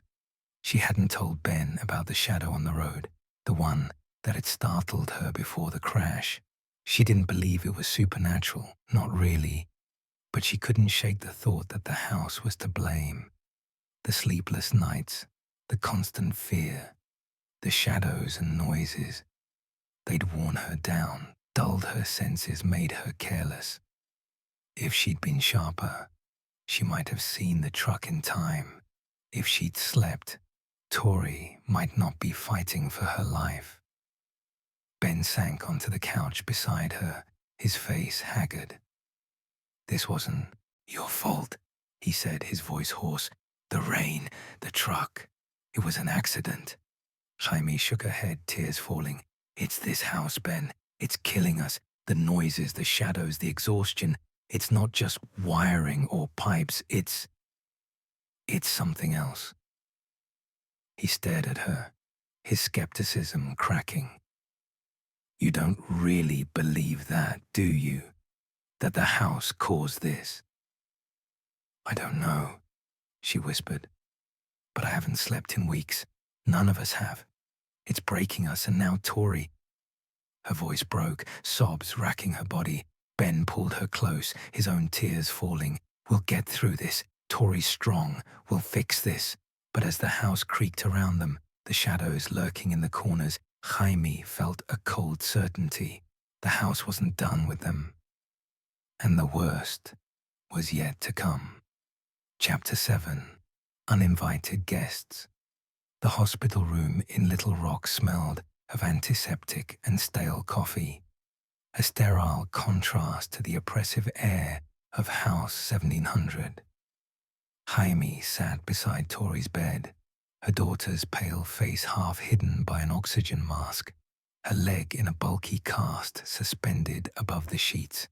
It had been 3 days since the car accident that left Jamie and the boys battered but alive, and Tori fighting for recovery after the bus crash. The doctors said she'd pull through. Her leg was badly broken, but the surgery had gone well and her vitals were stable. Still, Jamie couldn't shake the guilt that gnawed at her, a relentless weight that pressed harder with every beep of the heart monitor. She hadn't slept properly in weeks, her body and mind worn thin by the house's relentless assault.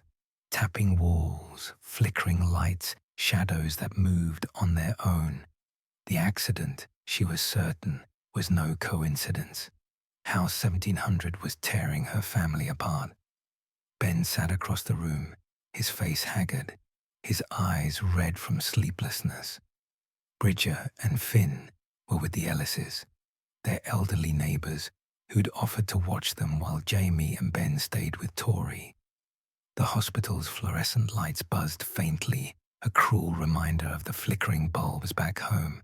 Jaime clutched Tori's hand, her thumb tracing circles on her daughter's knuckles. "I'm so sorry, baby," she whispered, her voice breaking. "This is my fault." Ben looked up, his jaw tight. "Stop it, Jaime. It wasn't your fault. The truck ran a red light. The bus skidded in the rain. Accidents happen." But Jaime shook her head, tears spilling. "It's the house, Ben. It's been draining us, messing with our heads. I was so tired I couldn't think straight. If I'd been sharper, I could have avoided that truck. And Tori." Her voice cracked, unable to finish. Ben stood, crossing to her side, his hand heavy on her shoulder. "We can't think like that. Tori's gonna be okay. We'll get through this." Jaime wanted to believe him, but the house loomed in her mind, its red brick, walls and dark windows like a predator waiting to strike. She thought of Evelyn's warning in the grocery store. Haunted.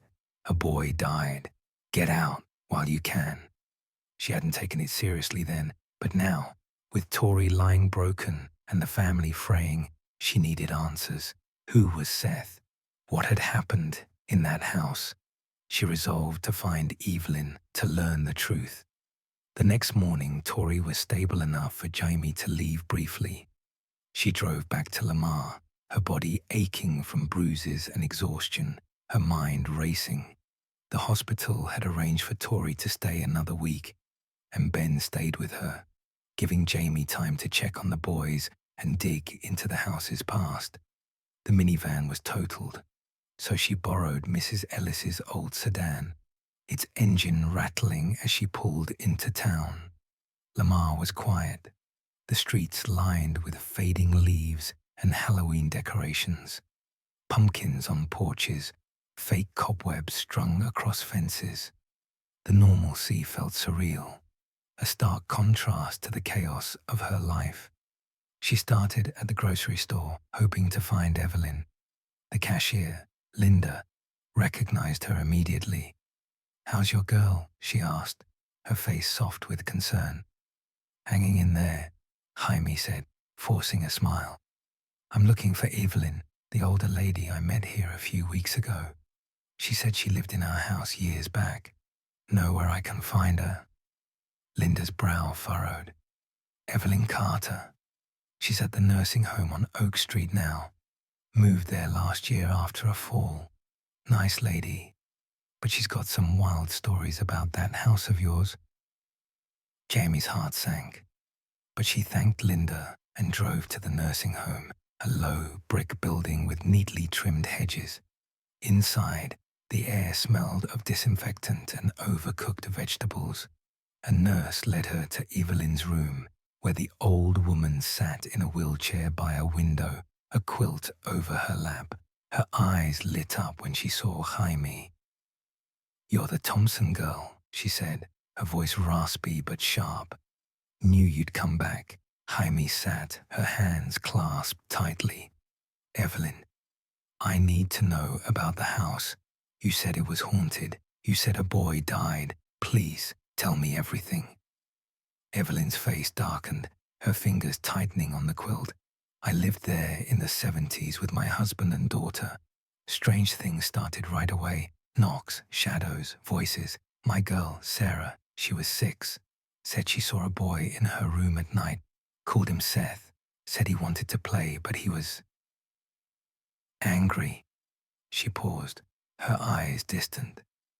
Then things got worse. Objects moved, lights flickered. Sarah got sick, real sick, and we left after a year. Never felt right after that. Later, I heard about a boy, Seth Thompson, who died there in the 1800s, fell from a window, or was pushed, no one knows. Jaime's blood ran cold. Seth, she whispered, the name on Bridger's wall flashing in her mind. What else? Did anything stop it? Evelyn shook her head. We just left, but I heard stories from others who lived there. They all left too. That house, it holds on to things, bad things. Jaime thanked her, her mind reeling. Back home, she checked on Bridger and Finn at the Ellises, who were playing with blocks, blissfully unaware of the hospital drama. Mrs. Ellis offered tea, but Jaime declined, eager to dig deeper. She drove to the Lamar Library, a small building with creaky floors and outdated computers. The librarian, a kind woman named Mrs. Grayson, helped her search old records for House 1700.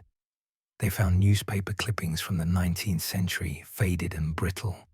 One article, dated 1878, mentioned a tragedy. Seth Thompson, age 7, son of the house's original owners, had fallen from a second-floor window, dying instantly. The report called it an accident, but rumors swirled of foul play, a family dispute, a jealous sibling. Jaime's stomach churned as she read, the name Seth burning in her mind. She photocopied the article, her hands shaking. Desperate for answers, Jaime did something impulsive. She posted about the house online.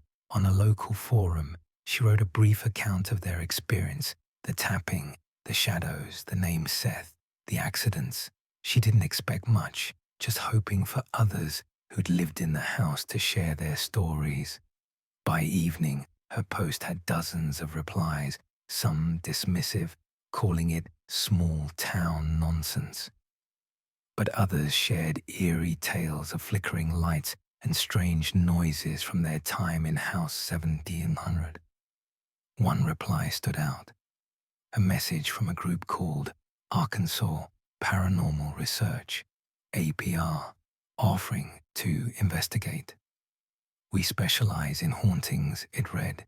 Your case sounds urgent. Contact us.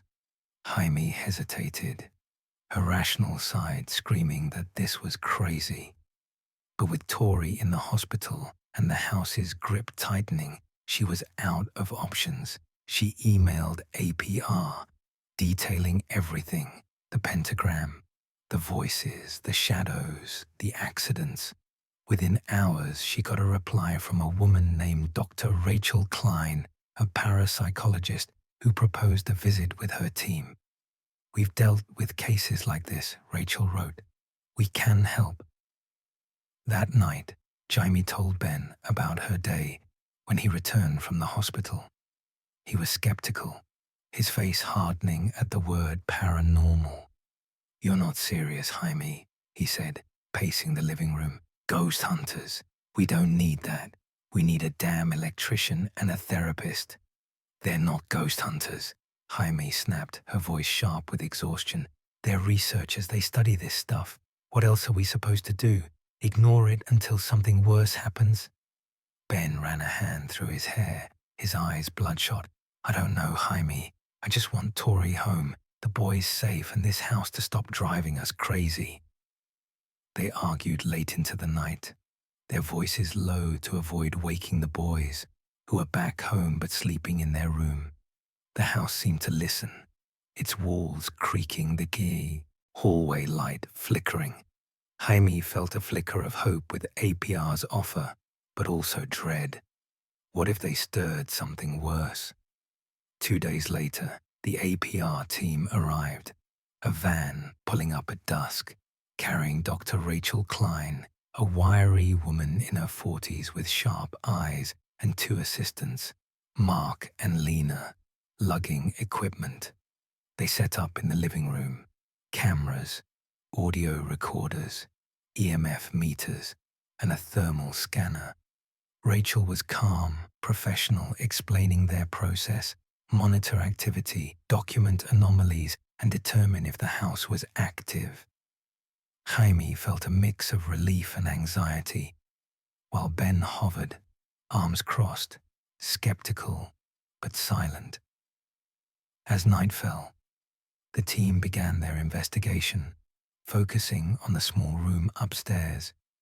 The air grew colder, the tapping louder, and Jaime's heart raced as Rachel's EMF meter spiked near the fireplace board. "Something's here," Rachel said, her voice steady but tense, "and it's strong." Jaime clutched Ben's hand, hope and fear warring within her.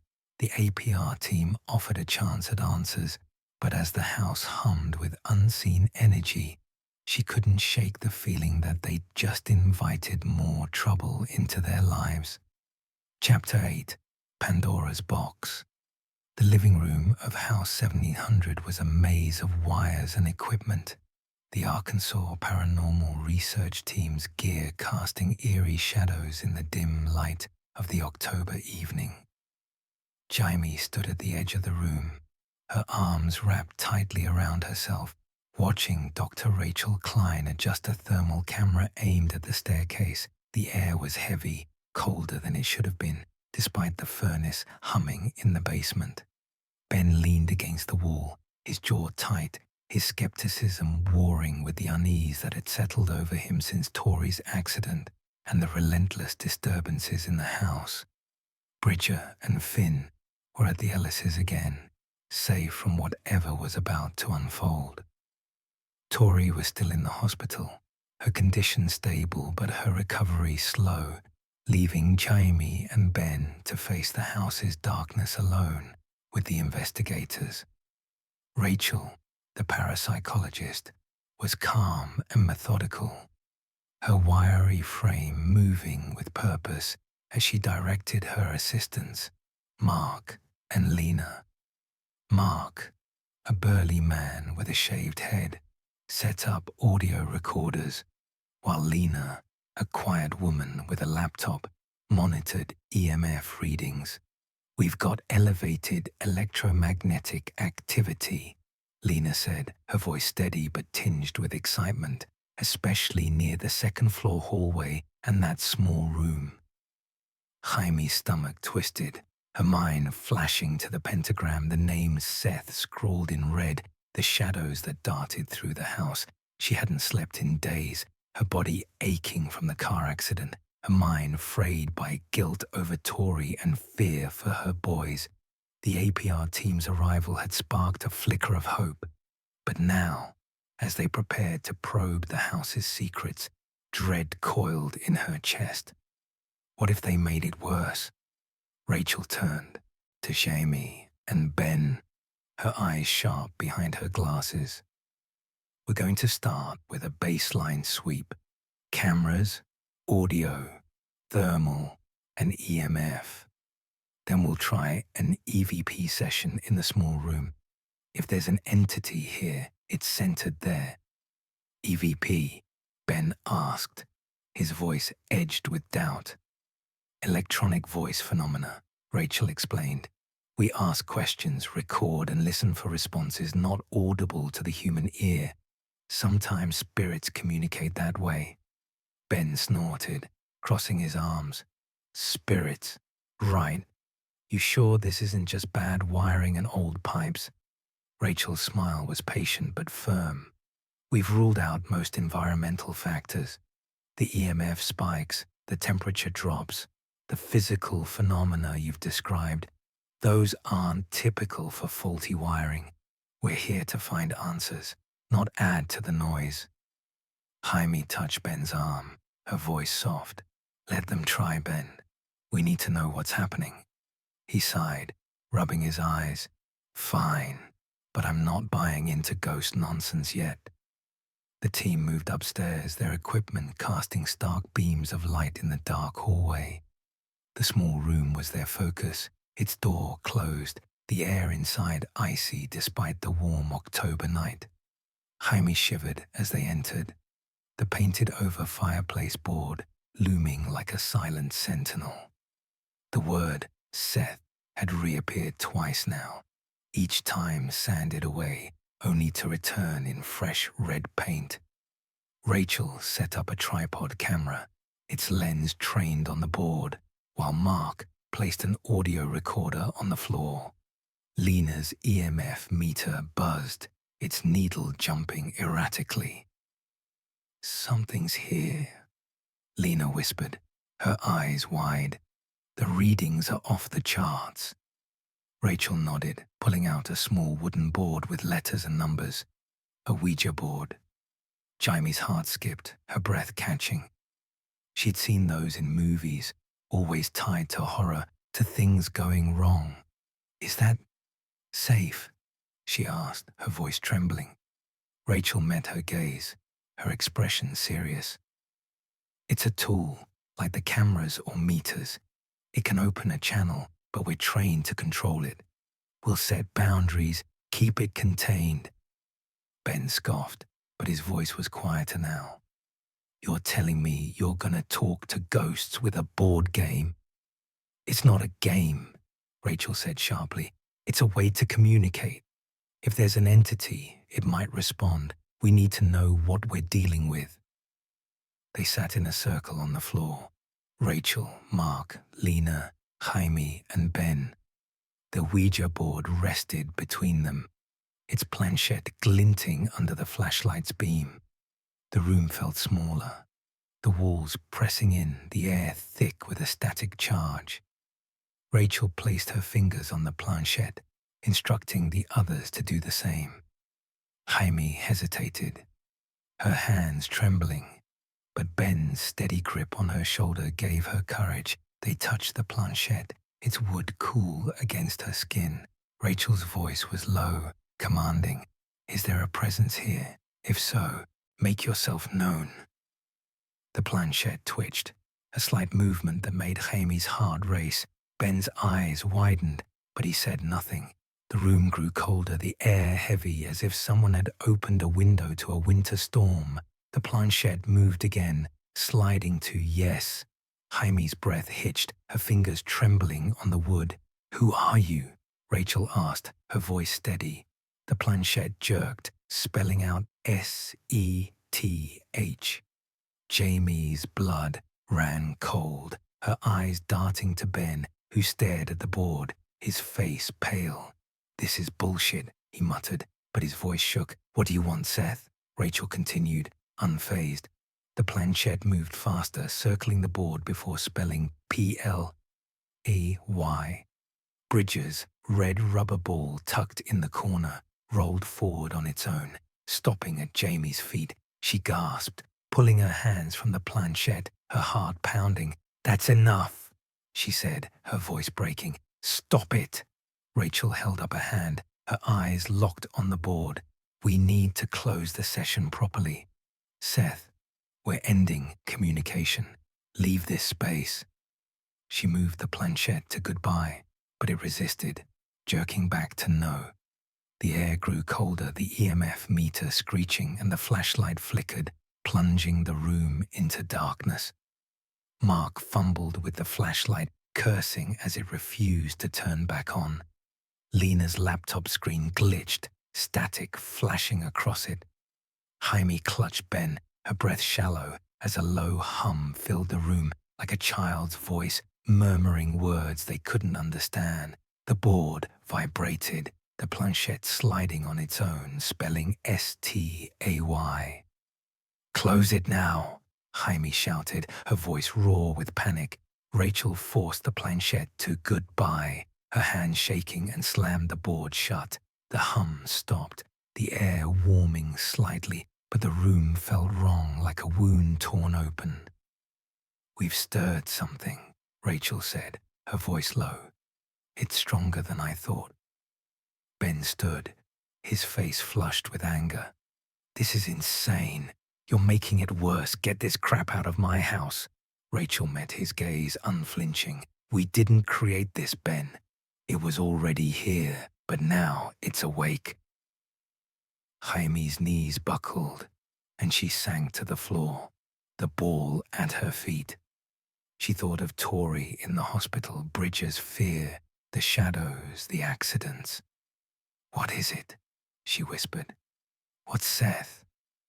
Rachel hesitated, her eyes dark. "It's a spirit, likely tied to the boy who died here, but it's angry and it's strong. We need to come back with more equipment, maybe a medium." "No," Ben snapped. "You're done here. Take your toys and go." The team packed up, their faces tense, promising to return with a plan. As they left, the house settled into an eerie silence, but Jaime felt it watching, waiting. That night, the tapping returned, louder, more insistent, joined by a faint giggle echoing from the small room. Jaime and Ben lay awake, holding each other, the weight of their decision to stay crushing them. They'd opened something, and there was no closing it now. Chapter 9. No sleep. The air in House 1700 was a suffocating shroud, thick with a malevolence that seemed to seep from the walls. Jaime sat on the edge of the couch, her eyes bloodshot, her hands trembling around a cold cup of coffee. It was mid-October, and the house had become a prison, its red brick facade a mocking contrast to the terror within. Since the Arkansas Paranormal Research Team's investigation 2 nights ago, the disturbances had escalated. Tapping had turned to pounding.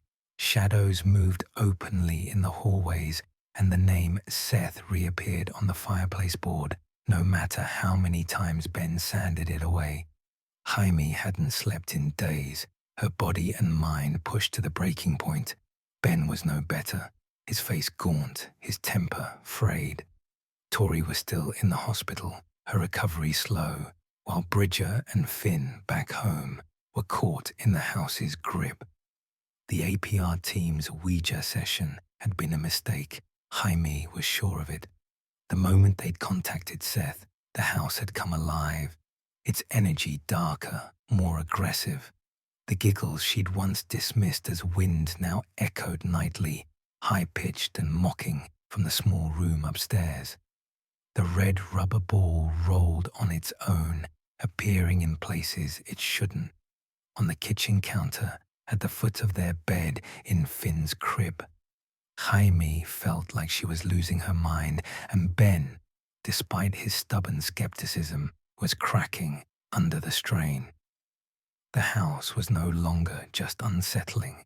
It was dangerous. Bridger was the worst affected. The 5-year-old, once a whirlwind of energy, had grown pale and withdrawn, his blue eyes haunted. He refused to sleep in his room, clinging to Jaime or Ben, his voice trembling as he spoke of the boy who whispered to him at night. "He says I'm his friend," Bridger had said yesterday, clutching his ball, "but he's mad. He wants me to stay with him." Jaime's heart had frozen, her mind flashing to Evelyn's story of Seth Thompson, the boy who died in the 1800s. She hadn't told Ben the full extent of Bridger's words, afraid of his reaction, but the fear was eating her alive. Tonight, the house was restless. Jaime and Ben sat in the living room, the TV off, the silence broken only by the creak of the floorboards and the distant barking of the Ellis's dog, Rusty.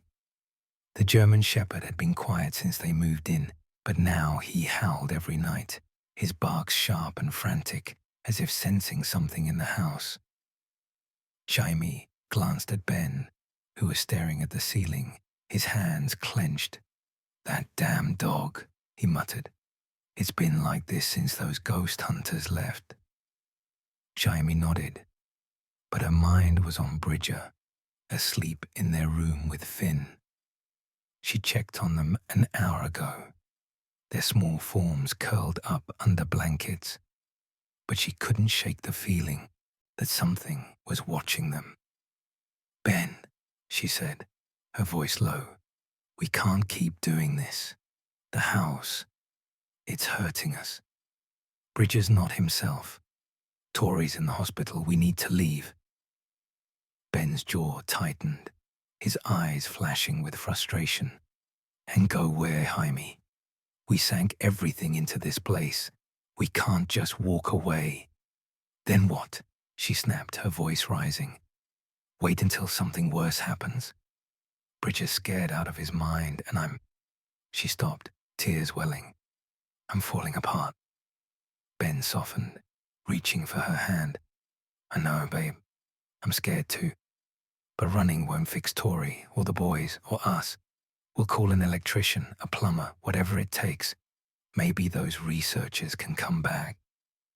Jaime pulled away, shaking her head. "They made it worse, Ben. You saw what happened with that board. It's not wiring. It's him. Seth." Ben's face darkened, but before he could argue, a sharp bang echoed from upstairs, followed by a series of rapid thumps like footsteps running across the floor. Jaime's heart leapt, and she bolted for the stairs. Ben close behind. The hallway was dark, the motion sensor light dead despite new batteries. She grabbed a flashlight, its beam weak, and pushed open their bedroom door. Bridger was sitting upright in his sleeping bag, his eyes wide and glassy, staring at the wall. Finn was asleep, oblivious, but Bridger's face was wrong, pale, expressionless, his lips moving as if whispering. "Bridger," Jaime whispered, kneeling beside him. "Sweetie, you okay?" He didn't respond, his eyes fixed on the wall. The flashlight beam followed his gaze, landing on the words Seth scrawled in fresh red paint, dripping like blood. Jaime gasped, her hand flying to her mouth. Ben cursed, grabbing Bridger's shoulders. "Buddy, look at me," he said, his voice shaking. Bridger's head turned slowly, his eyes locking onto Ben's, but they weren't his eyes. Not really. They were cold, distant, like someone else was looking through them. "He says you can't leave," Bridger said, his voice low, almost a growl. "He says this is his house."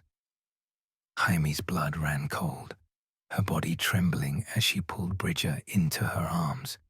He was limp, unresisting, but his skin was icy. "Ben, something's wrong with him," she sobbed. "He's not himself." Ben's face was pale, his hands shaking as he lifted Bridger, carrying him downstairs. "He's just scared," he said, but his voice cracked. "He's having a nightmare." But Jaime knew it wasn't a nightmare. Outside, Rusty's barking grew frantic, a high-pitched wail that pierced the night. Jaime followed Ben to the living room, clutching Finn, who'd woken crying. The air was freezing, the windows fogging despite the warmth outside.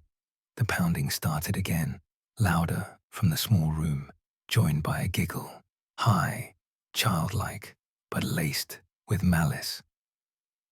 Jaime set Finn on the couch, her hands shaking as she dialed Rachel Klein's number. The parapsychologist answered on the second ring, her voice calm but urgent. "Jaime, what's happening?" "It's Bridger," Jaime said, her voice breaking. He's not right.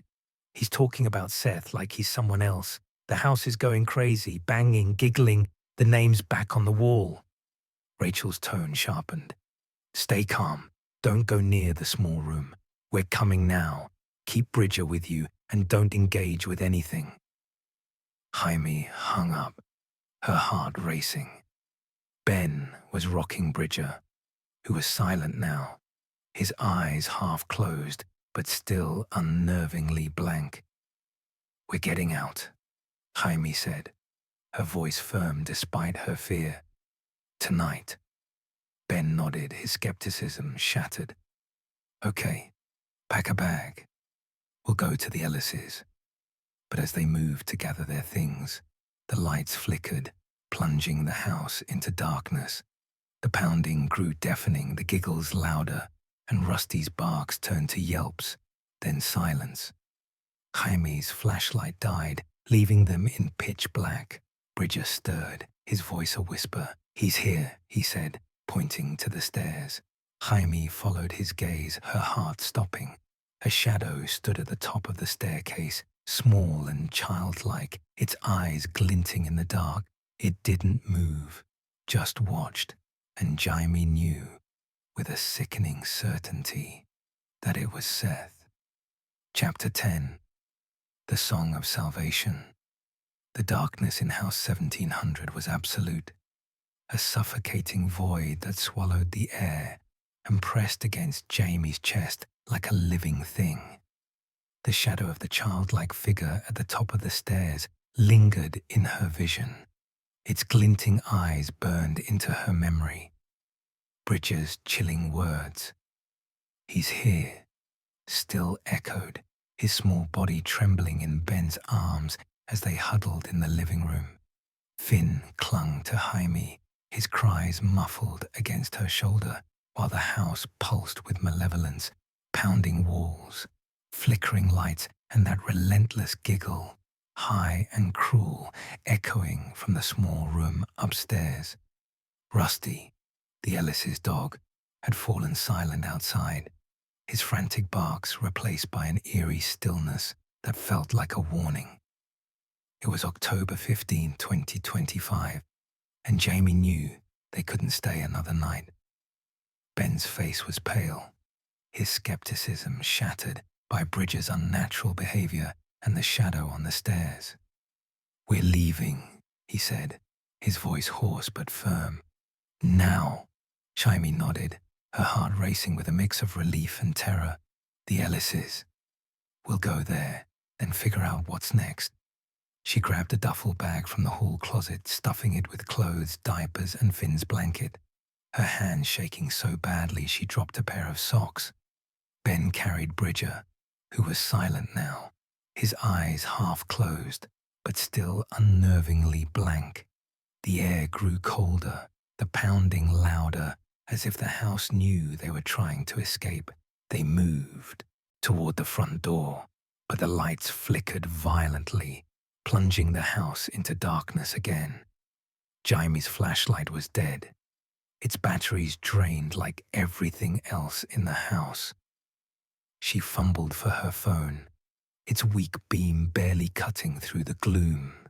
The front door loomed ahead, but as they reached it, a sharp thud echoed from the living room, followed by a low hum, like a child's voice singing a tuneless melody. Jaime's blood ran cold. She turned, her phone's light catching the glint of Bridger's red rubber ball rolling across the floor, stopping at her feet. "Don't touch it," Ben whispered, his voice tight. He shifted Bridger, reaching for the doorknob, but it wouldn't turn. He yanked harder, cursing under his breath. "It's stuck."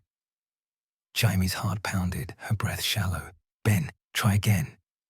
She pushed past him, twisting the knob with all her strength, but it held fast, as if sealed by an unseen force. The humming grew louder, joined by a faint giggle, and the air turned icy, fogging their breath. Finn whimpered, burying his face in her neck, and Bridger stirred, his voice a low murmur. "He says we can't go." Jaime's knees buckled, but she steadied herself, clutching Finn. "No," she said, her voice shaking but defiant. "We're leaving. Now." She grabbed a coat rack from the hall, slamming it against the door. The wood splintered, the lock giving way, and a gust of cool night air rushed in. They stumbled outside, the October chill a relief after the house's oppressive cold. The Ellis's house was half a mile away, its porch light a beacon in the darkness. They ran, Jaime clutching Finn, Ben carrying Bridger, the duffel bag slung over his shoulder. The night was quiet, save for their ragged breaths and the crunch of gravel underfoot. Jaime glanced back, half expecting to see the shadow following, But the house stood silent, its windows dark, like eyes watching them go. Her heart ached for Tori, still in the hospital, but she knew they had to get the boys to safety first. The Ellis's porch light glowed warmly as they approached, and Mrs. Ellis opened the door before they could knock, her face etched with concern. "Good Lord, what's happened?" she asked, ushering them inside. Rusty, their German shepherd, whined at their feet, his hackles raised as he stared toward the house 1700. "It's the house," Jaime said, her voice breaking as she set Finn down. "We can't stay there. It's not safe." Mr. Ellis, a wiry man with a kind face, brought blankets and hot tea. "You're safe here," he said. "Stay as long as you need." Jaime and Ben collapsed onto the couch, Bridger and Finn curling up beside them. Bridger's eyes were clearer now, his face less pale, but he clung to Ben, silent. Jaime's mind raced, replaying the past weeks, the pentagram, the name Seth, the shadows, the accidents. She thought of Tori's broken leg, Bridger's whispers, the Ouija session that had unleashed something darker. The house had burrowed into their minds, their bodies, their lives, twisting their hope into despair. The next morning, Jaime called to Rachel Klein, the parapsychologist, her voice trembling as she recounted the night's events. Rachel was calm but grave. "You did the right thing leaving," she said. "The entity, Seth, is tied to the house. It feeds on fear, on weakness. We'll go back with a medium, try to close whatever we opened." Jaime's stomach churned. "Close it? You made it worse last time." "I know," Rachel said, her voice heavy. "We underestimated it, but we'll make this right." Jaime hung up, her hands shaking. She and Ben agreed to stay with the Ellises until Tori was released from the hospital, then find a new place, anywhere but House 700. They spent the day resting, the boys playing quietly, the warmth of the Ellises' home a stark contrast to the cold dread of their own. But Jaime couldn't relax, her mind haunted by the house, by Seth. That afternoon, she drove back to House 700 alone, needing to grab more clothes and Tori's favorite books for the hospital. Ben stayed with the boys, reluctant but understanding. "Be quick," he said, his eyes dark with worry. "Don't stay longer than you have to." The house loomed as she pulled into the driveway, its red brick walls dull under the grey sky. The air was still, no birdsong, no rustle of leaves. Jaime's heart pounded as she unlocked the door, the creak echoing in the silent foyer. The house felt alive, watching her, its air heavy with that same oppressive chill. She moved quickly, grabbing clothes from the bedrooms, stuffing Tori's books into a bag. Every creak, every shadow made her jump, her flashlight flickering despite fresh batteries. As she passed the living room, a low hum stopped her cold. The old stereo, unplugged since they moved in, crackled to life, its display glowing faintly. A CD spun, the track number flashing, 99. A haunting melody filled the room, a children's song she didn't recognize, its lyrics distorted, almost mocking. "Ring around the rosy." The voice was wrong, too high, too sharp, like Seth's giggle. Jaime's breath caught, her hands trembling as she backed away. The humming grew louder, the air colder, and she felt it.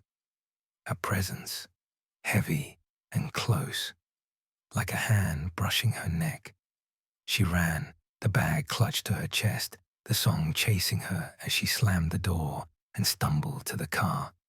She drove to the Ellises, tears streaming, the melody echoing in her mind.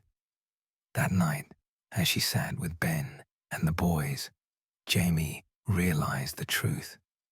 House 1700 hadn't just haunted them, it had burrowed into their minds, amplifying their fears, their guilt, their exhaustion. The accidents, Bridget's behavior, her own distraction on the road, it was all connected. Seth, or whatever he was, had fed on their pain, twisting their hope into despair. Leaving was their salvation. But the scars would linger. Tori came home a week later, her leg in a cast, but her spirit unbroken. They moved to a small apartment in Little Rock, far from Lamar, far from House 1700. The APR team returned, performing a ritual to cleanse the house, but Jaime didn't care. She never went back. The house stood empty, its windows dark, its secrets locked within. But sometimes, in her dreams, Jaime heard that song. Track 99. Its melody, a reminder of the darkness they'd escaped and the price they'd paid. And in the end, the Thompson family left. They escaped House 700, but the scars would forever remain. The house wasn't just simply haunted. It preyed on the fear, exhaustion, and guilt of each family member. The ghost boy Seth didn't just torment them. He fed on their pain, amplifying their internal weaknesses and twisting hope into despair.